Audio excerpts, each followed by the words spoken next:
I'm Kenny Sellars, work for 21 Pilots, front of house engineer. We're here in PNC Arena in Raleigh. We hit South America, Mexico, Europe, back to the States. We're gonna be all over the place. So I've been using Waves servers since the days of multi-rack. I don't even know how many years that is. It's probably 12 plus years at this point. As I was preparing for this tour, I was looking around trying to figure out, okay, like what outboard gear do I want? You know, I've always been familiar with Waves and SuperRack sound grid. And then about that time, I was looking at all of this, SuperRack Performer released allowing you to use VSD3s. And instantly my brain started spinning. I was like, oh, okay, that means I can use all kinds of these different plugins on my live show. Not long after that, Waves announced that they were going to release the LiveBox. And so I immediately reached out. I was just like, hey guys, can I get my hands on this as soon as it releases? You know, I'm familiar with the software.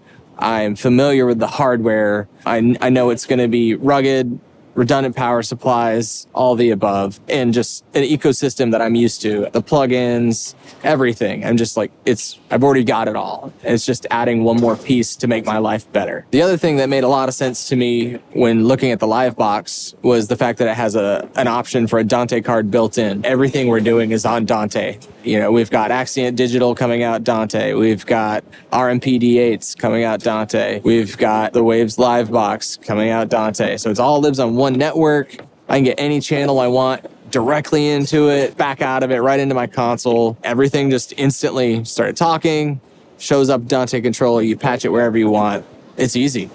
So when I first got the LiveBox, I figured, well, why not stress test it? So I put it the lowest latency possible, lowest buffer possible, 32. And I started putting reverbs on it, which typically take up the most resources, some F6s, distortions. I utilized everything I wanted to utilize on the show, and I'm still at like 30% on the lowest buffer. I didn't even really feel a need to keep pushing any farther because I just got everything I needed.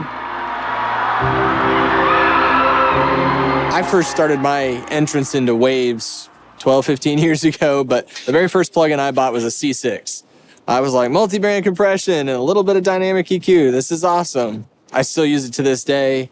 I've also used quite a bit of F6. From there, it's gone to things like the L2 or the Greg Wells piano-centric. I use it as a kind of like a frequency-dependent saturation. I got to choose where I want the saturation. I throw it on like a guitars, like a ukulele, for example, we have on this show. I might throw it on the bass to like give it a little bit of like more high-end clarity without it being finger string noise, for example. This is kind of one of my little tricks that always kind of makes stuff a little bit more fun. My bass plugin signal chain is CLA with a smack attack at the end of it to allow my singer slash bass player to play as dynamically as he wants to play. I don't have to worry about it just popping out at me a little bit too much. Kind of using it like a compressor, but more just trying to control the signal from being too overbearing, especially in the low end when he hits like an open low E. That really just keeps it in the pocket for me. And then the CLA bass I use to do a lot of the tonal shaping and little bits of distortion and things like that on my overall bass EQ. So anyone that's seen this show knows that my singer lives in the crowd for a large amount of the show.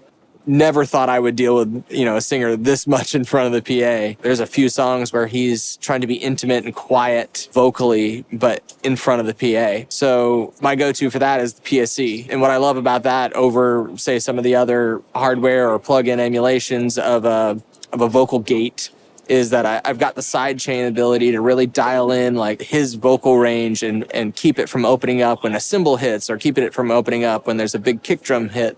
It's really saved me on him being in front of the PA all the time. So when kind of sitting down with the artist and designing the show sonically, a lot of front of house engineers, their first go-to is like, sound like the studio.